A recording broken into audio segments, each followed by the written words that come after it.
मैं हूं अंशिका पाठक। शुरुआत करेंगे बुलेटिन की भोपाल की बड़ी खबर के साथ। विजय शाह के मंत्री पद पर तलवार लटकी हुई है और आज मंत्री विजय शाह की कुर्सी पर फैसला संभव है। देर रात मुख्यमंत्री, प्रदेश अध्यक्ष, संगठन महामंत्री की बैठक हुई है और बैठक के बाद लाइन ऑफ एक्शन जो है वो तय हुआ है।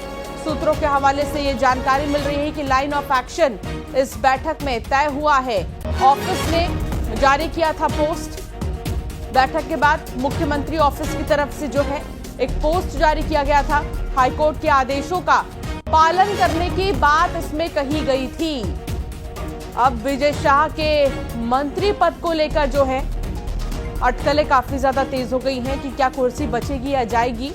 मंत्री पद पर तलवार लटकी हुई है। आज मंत्री विजय शाह की कुर्सी पर फैसला संभव है क्योंकि देर रात मुख्यमंत्री, प्रदेश अध्यक्ष, संगठन महामंत्री ने मिलकर एक बैठक की है। इस बैठक के बाद तय हुआ लाइन ऑफ एक्शन। सूत्रों के हवाले से ये जानकारी मिल रही है कि मीटिंग के बाद लाइन ऑफ एक्शन तय हुआ है। बैठक के बाद सीएम ऑफिस ने एक पोस्ट जारी किया था। हाईकोर्ट के आदेशों का पालन करने की इसमें बात कही गई थी। तो समझिए अब तक कि क्या क्या हुआ है। मुख्यमंत्री हाउस में बैठक, एक्शन की तैयारी। भोपाल पहुंचे विजय शाह। विजय शाह की भागम भाग की स्थिति। मंत्री पद जाएगा क्या, यह बड़ा सवाल। आज फैसला इस पर संभव है। हालांकि कल भी बीजेपी दफ्तर जो है विजय शाह को बुलाया गया था, तब काफी जल्दबाजी में वो वहां पर पहुंचे थे। हालांकि उसके बाद अब माफीनामा भी सामने आ चुका है विजय शाह का। इस मामले में उन्होंने माफी भी मांग ली है, लेकिन बावजूद इसके उनका बयान जो काफी ज्यादा चर्चा में रहा, उसके बाद उनके मंत्री पद को लेकर सवाल खड़े हो रहे हैं कि क्या कुर्सी बचेगी या जाएगी। तो आज फैसला संभव है मंत्री पद को लेकर भी। देर रात सीएम हाउस में बैठक हुई थी। वासु चौरे संवाददाता हमारे साथ जुड़ गए हैं। वासु, क्या जानकारी मिल रही है, क्या अटकलें हैं, क्या संभावनाएं हैं, कुर्सी जाएगी या बचेगी? देखिए, अब ये पूरा जो डिसीजन है वो बीजेपी को लेना है कि क्या मंत्री विजय शाह से इस्तीफा लिया जाएगा, क्या उनके खिलाफ कोई ठोस कदम उठाया जाएगा, क्या उनके खिलाफ कोई ठोस कार्रवाई की जाएगी। क्योंकि अभी तक अगर बीजेपी ने कुछ दिया है तो वो दिए हैं बयान जरूर हुए हैं कि हम लोग इस तरीके की चीजों को टॉलरेट नहीं करते, बीजेपी सेना का सम्मान करने का काम करती है। लेकिन एक्शन सिर्फ और सिर्फ हाईकोर्ट की तरफ से हुआ है और हाईकोर्ट के आदेशों के बाद पुलिस ने एफआईआर दर्ज करने का काम किया है। हालांकि कांग्रेस इस पूरे मामले को लेकर लगातार आरोप लगा रही है बीजेपी से। ये तक कांग्रेस ने कह दिया कि क्या संरक्षण देने का काम कर रहे हैं आप लोग इस मंत्री को? क्या आप लोगों की भी यही विचारधारा है जो विजय शाह ने बोला? इस तरीके के सवाल लाजमी है खड़े होना, क्योंकि पूरे 2-3 दिन हो चुके हैं इस पूरे मामले में। अब तक संगठनात्मक स्तर पर कोई कार्रवाई नहीं हुई। देर रात कल मीटिंग जरूर हुई। इस मीटिंग के बाद सोर्सेज से यह जानकारी मिली कि विजय शाह के इस पूरे मामले को लेकर मुख्यमंत्री ने संगठन के महामंत्री हितानंद शर्मा और प्रदेश के अध्यक्ष वीडी शर्मा के साथ चर्चा की है।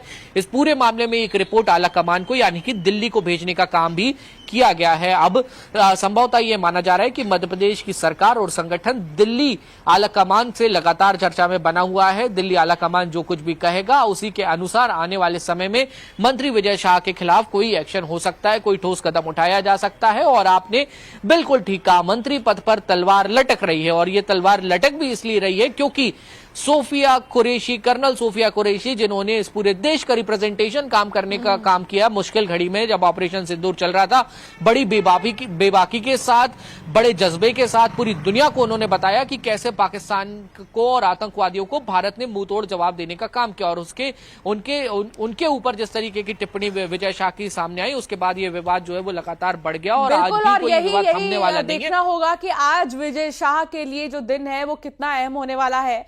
कुर्सी बचेगी या जाएगी? बने रहिए वासु, आप हमारे साथ, आगे भी आपसे जानकारी लेंगे। फिलहाल आगे बढ़ेंगे और बात करेंगे कर्नल सोफिया कुरैशी पर। मंत्री विजय शाह के विवादित बयान को लेकर उनके परिजन भी नाराज हैं। नौगांव में रहने वाले सोफिया के जो परिजन हैं, सोफिया कुरैशी के परिजनों ने मंत्री पर कार्रवाई की मांग की है। सोफिया कुरैशी के चाचा का यह कहना था कि उन्हें ऐसा नहीं बोलना चाहिए था। इस बीच बीजेपी के जिला अध्यक्ष चंद्रभान सिंह गौतम नौगांव में सोफिया के चाचा से मुलाकात की। सोफिया को देश का गौरव बताया। कर्नल सोफिया के चाचा बीएसएफ से रिटायर हुए हैं।